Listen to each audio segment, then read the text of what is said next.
काय करणार बंद ठेवायचं आजपासून. हॉटेल बंद ठेवायचं. टायमिंग मध्ये ओढायचं. टायमिंग मध्ये आता सकाळीच ओपन केलं की सकाळी 4:30ला ओपन केलं हॉटेल. 4:30 चालू असतं हॉटेल. कधी बंद आहे ते. तुम्ही उलटी ह्याच्यावर कारवाई करायचं. आम्ही बोलून मला माहिती आहे. कोणावर हात उचललाय ते तुम्ही विचारला नाही. कोणाला हात उचलला गप्रे जरा हे बांधून ठेवलंच ना पर्यंत. आता पुढची कारवाई करते.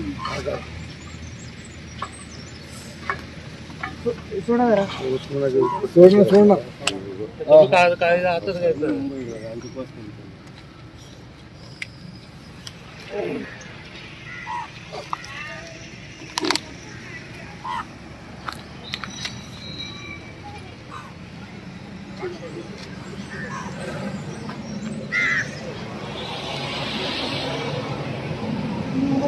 माणूस